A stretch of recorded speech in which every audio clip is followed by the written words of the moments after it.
Alumnos EAR Chile. En este video comenzaremos a estudiar las reacciones químicas. Las reacciones químicas son muy importantes porque explican muchos fenómenos que permiten la vida. En el ámbito de la biología se estudian muchos tipos de reacciones químicas. Por ejemplo, la fotosíntesis. La fotosíntesis es el proceso por el cual las plantas transforman la energía del sol en alimento, en glucosa. Lo que significa que sin ese proceso de fotosíntesis no es posible la vida. El día en que el ser humano logre comprender el mecanismo de la fotosíntesis, va a ser una revolución industrial pero increíble. Pero hasta el momento no se sabe bien cómo funciona. Les he dejado material complementario con respecto a la fotosíntesis. Véanlo. También existen otras reacciones, por ejemplo, cuando quemamos un fósforo o cuando encendemos el gas en la cocina o en el calefón. Esas son reacciones llamadas de combustión.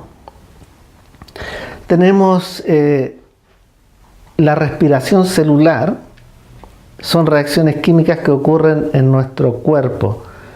En fin, vean el material complementario y tomen apuntes de esos conceptos. Pero el cambio en la materia no solo puede ser químico, sino también físico. ¿Qué es lo que es un cambio físico? ¿Cuál es la diferencia entre el cambio físico y el cambio químico? Debería responder usted en su cuaderno a estas preguntas. Podemos pensar que el cambio físico se refiere a una transformación en cuanto al estado. Por ejemplo, cuando el agua pasa de sólido a líquido, o cuando el agua pasa de líquido a vapor, sigue siendo agua, solo que cambió su estado. O por ejemplo, cuando cortamos o rompemos algo, rompemos por ejemplo este lápiz, no ha dejado de ser un lápiz, solo que es un lápiz roto. Es decir, un cambio físico puede cambiar la forma de algo, pero no deja de ser lo que es.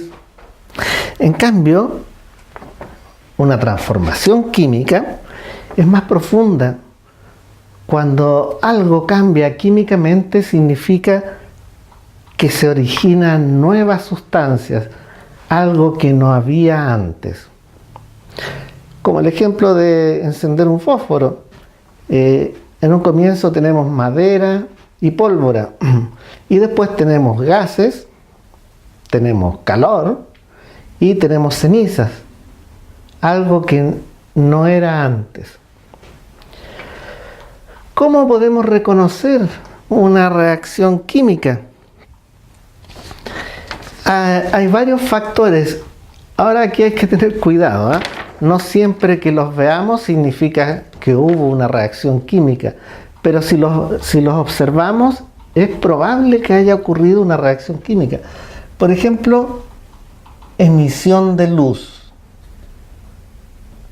Si estamos haciendo un experimento químico, mezclando en un vaso dos sustancias y vemos una cierta luminosidad, podemos pensar que ocurrió una reacción química. Un ejemplo de esto son los fuegos artificiales.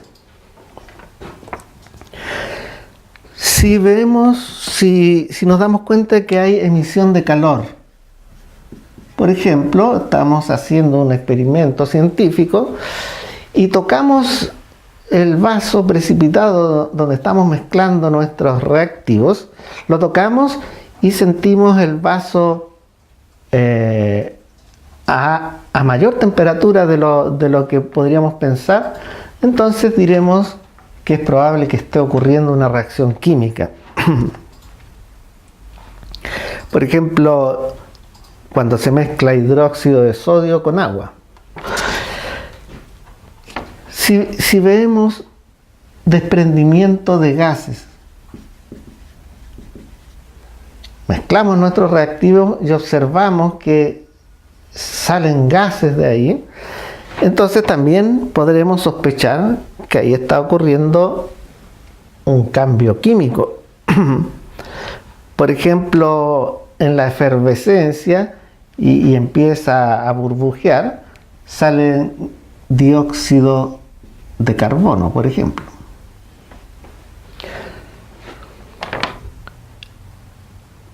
A veces ocurre un precipitado. Un precipitado es un sólido.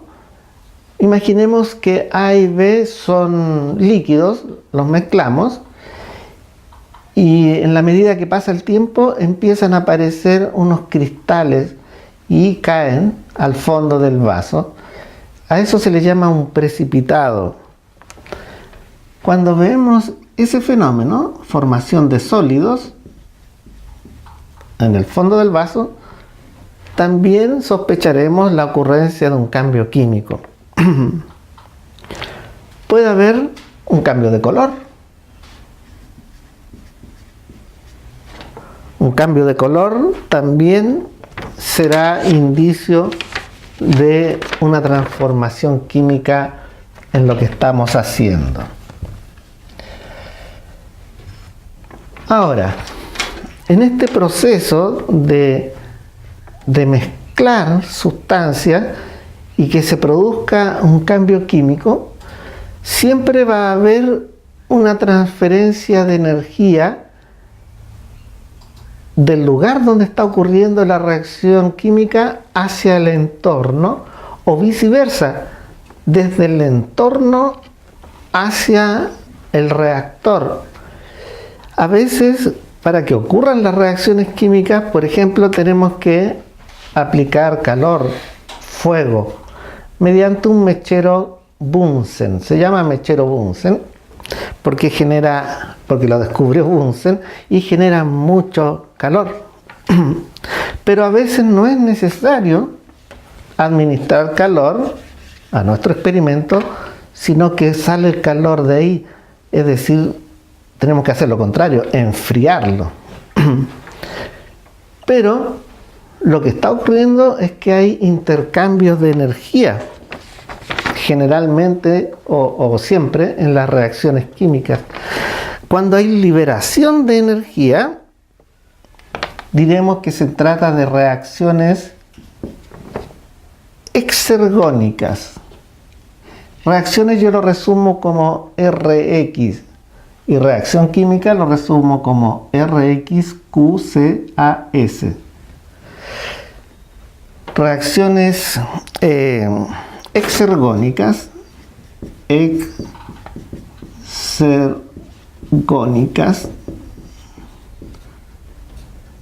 serán aquellas reacciones exergónicas, serán aquellas reacciones que liberen calor, y reacciones endergónicas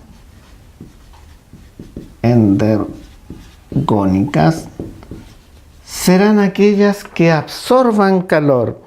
Sería muy útil que buscaran ejemplos de reacciones exergónicas y endergónicas. Detenga el video. ¿Cómo se generan estas reacciones químicas?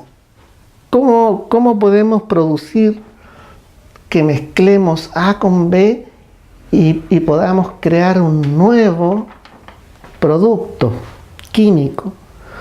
Hay dos teorías para explicarlo. La teoría de las colisiones y la teoría del complejo activado. Solo me voy a referir a la teoría de las colisiones. Aquí hay que imaginar a las moléculas como bolitas.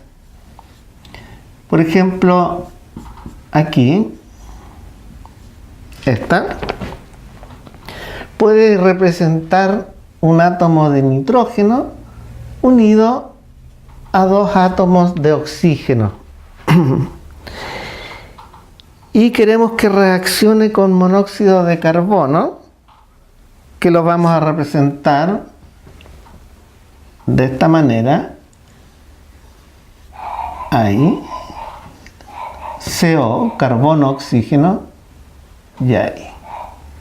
Ese sería el átomo de carbono y ese el de oxígeno. Es el de oxígeno, oxígeno y nitrógeno.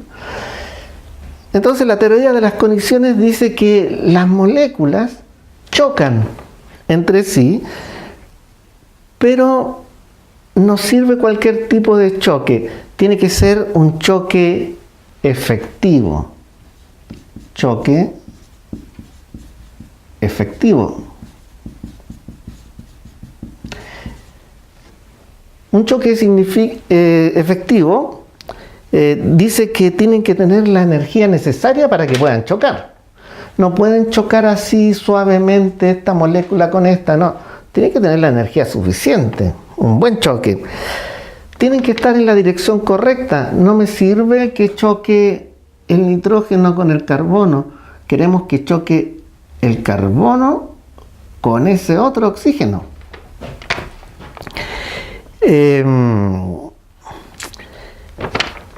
Esa teoría dice entonces que los nuevos compuestos se generan debido a colisiones, pero que no sirve cualquier colisión, sino que tienen que haber choques efectivos, si no, no se forma nada.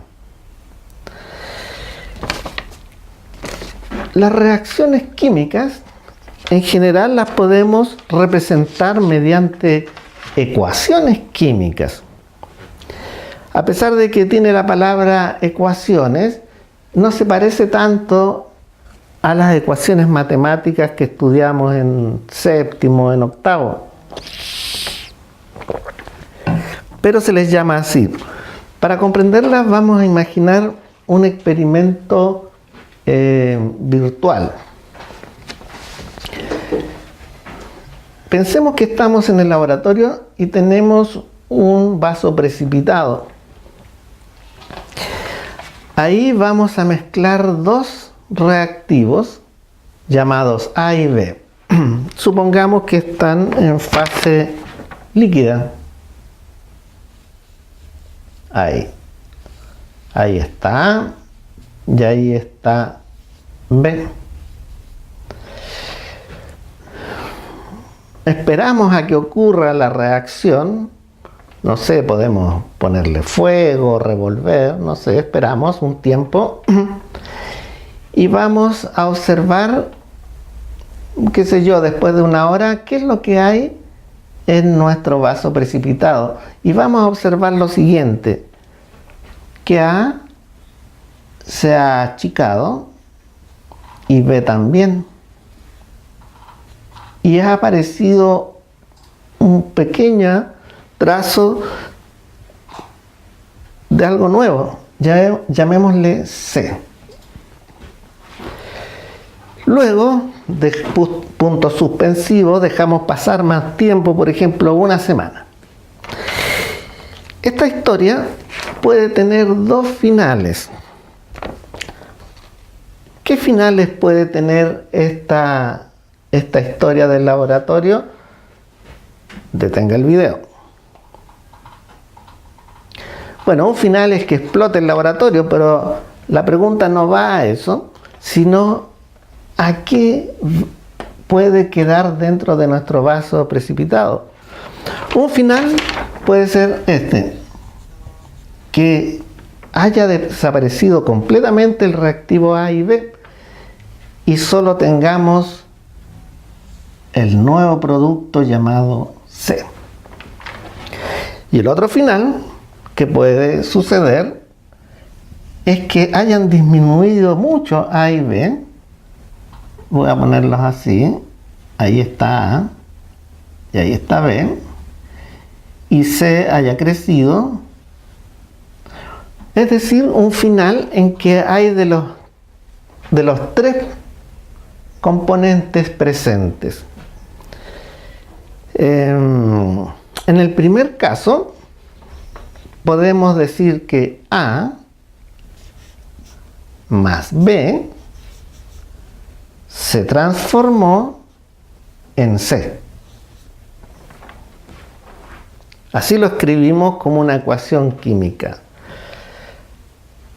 Reactivos, producto y una flecha.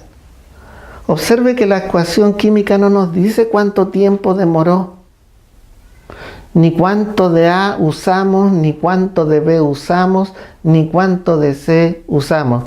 Lo único que dice es que si juntamos A y B, puedo obtener C.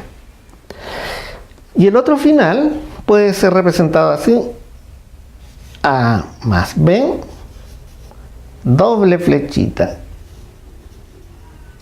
C. Esta significa que al final van a haber de las tres cosas o sustancias. Bueno, veamos un ejemplo concreto. Aquí tenemos una reacción química en donde empleamos las notaciones de los elementos de la tabla periódica. Ustedes para estudiar química necesitan siempre tener a la mano una tabla periódica. Eso está de más decirlo. Es más, deberían memorizar lo que más puedan de ella. No se puede estudiar química sin la tabla periódica. Fe es fierro, O es oxígeno, óxido de fierro. Entonces, tenemos los de acá, les llamaremos los que están a la izquierda de la flecha, reactivos. Reactivos. Y los que están a la derecha de la flecha, productos. Productos. Fe es fierro. Ahí entre paréntesis aparece que es sólido. S es el estado de agregación. Oxígeno tiene un 2. Significa que es oxígeno molecular. Son dos oxígenos juntos. Y aparece una G. Es gas. Y el producto aparece oxígeno con fierro juntos, pero con distintos números. Y dice que es un sólido.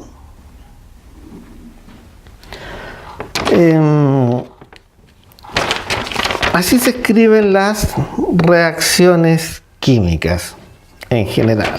Ya a veces ponen otras cosas, pero así es como habitualmente las veremos. Pregunta. Anótela en su cuaderno y respóndela al tiro. ¿Cómo se escribiría la reacción química entre el magnesio y el ácido clorhídrico? Detenga el video. Es muy importante en el tema de las reacciones químicas la ley de Lavoisier, conservación de la masa. Por ejemplo, aquí inicialmente tenemos una masa constituida por A y B y finalmente obtenemos un producto C. Si todo este sistema pesaba 1 kilo, al final también tiene que pesar 1 kilo, no se puede haber perdido materia. Y por ejemplo, si pesaba menos de 1 kilo, lo único que va a significar es que perdimos material en el proceso o por ejemplo que se evaporó algo. Pero si consideramos ese gas más eso, en total tiene que dar la masa que había al principio. En química no es posible entender que se pierda materia en alguna parte. Eso lo descubrió Lavoisier. Había gente que pensaba en la generación espontánea, pero no. La masa, la materia se conserva. Veamos un ejemplo. Tenemos 10 gramos del reactivo A y 20 gramos del reactivo B. Entonces, ¿qué masa obtendría de C? 5 gramos de A. ¿Qué masa necesito de B para obtener 25 gramos de C? ¿Cuánto de A? Si tengo 30 gramos de B para obtener 31 gramos de C. Detenga el video, responde estas preguntas. Muy sencillo. Según Lavoisier, la masa se conserva. Si inicialmente tenía 10 más 20, 30, al final debo tener 30 gramos. Si inicialmente tenía 5 gramos más no sé qué, pero finalmente tengo 25 gramos, aquí debe haber 20 gramos. Y aquí 1 gramo. Muy sencillo. Ahora, existe el concepto de equilibrio de reacciones químicas o balanceo de ecuaciones químicas. Eso tiene que ver con el principio de conservación de la materia. Matemáticamente hay dos métodos, el de tanteo y el método algebraico.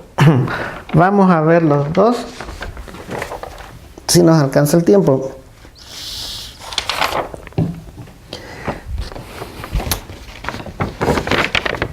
Pensamos así. ¿Cuántos átomos de hidrógeno tengo en los reactivos? 2. Porque recuerden que ese 2 de abajo significa que hay 2 hidrógenos pegaditos. ¿Y cuántos hidrógenos tengo en los productos? 2. Ese número corresponde al hidrógeno. El oxígeno hay uno solo, es como que hubiera aquí un 1 invisible.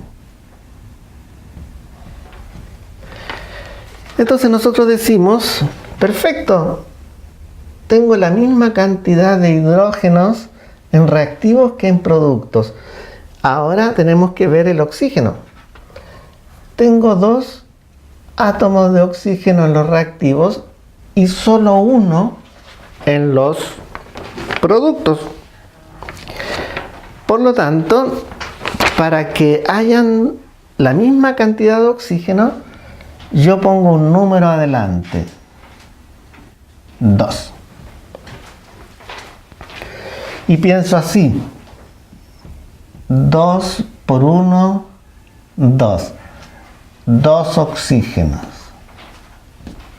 Y en los reactivos, 2 oxígenos. Pero tengo que volver a ver el hidrógeno.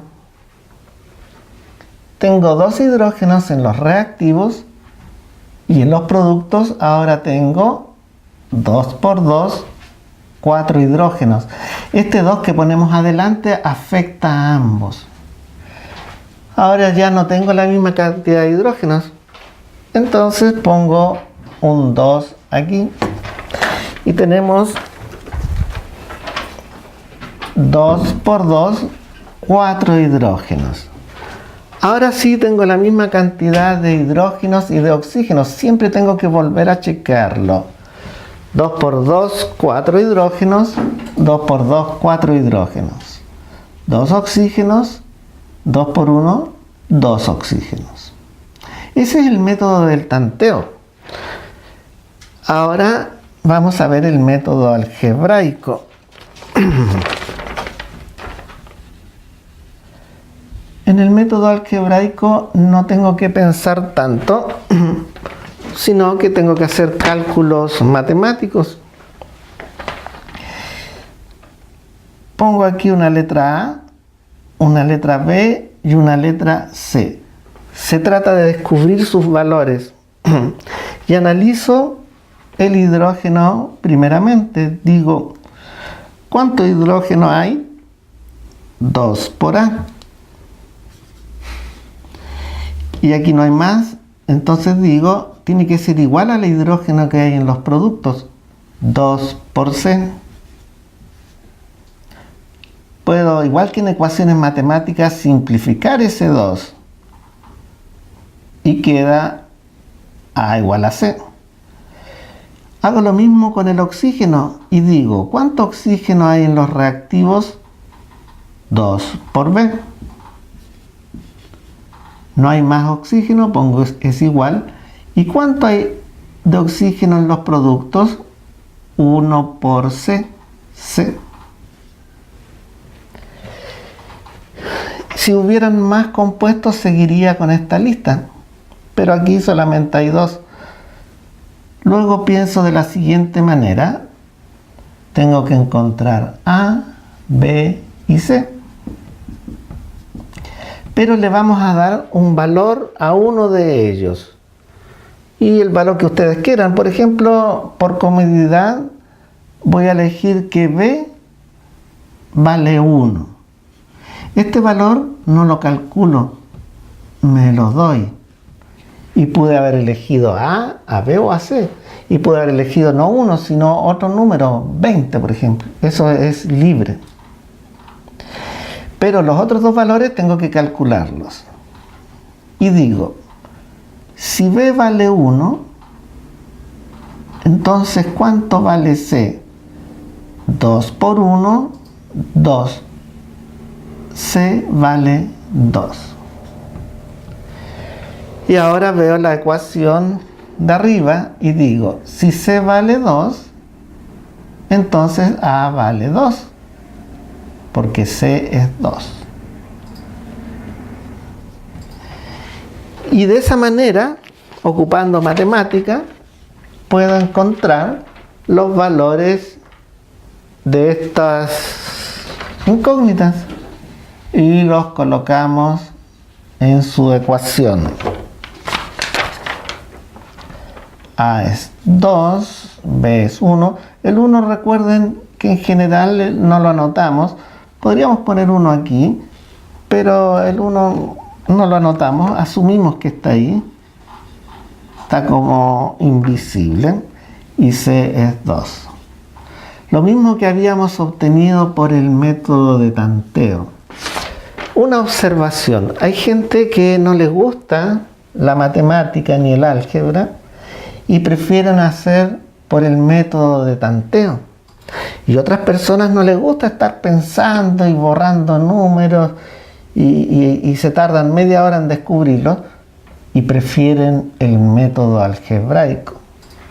Nosotros en esta clase nos convendría dominar ambos métodos porque a veces uno será más fácil que el otro. En este caso, del ejemplo en el punto 6, está equilibrada esta ecuación, está balanceada. Detenga el video y balanceela por ambos métodos, el de tanteo y el algebraico. Bueno, espero que hayan llegado a estos valores. Aquí va un 4, un 3 y un 2.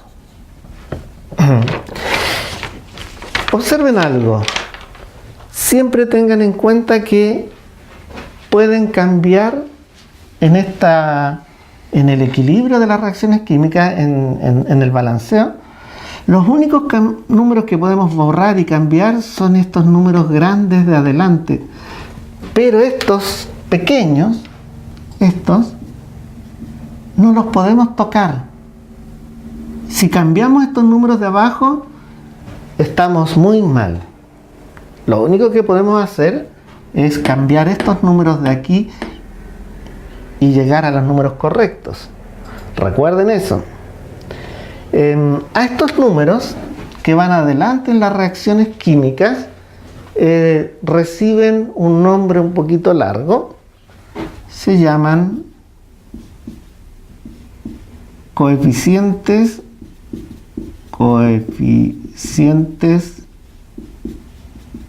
estequiométricos.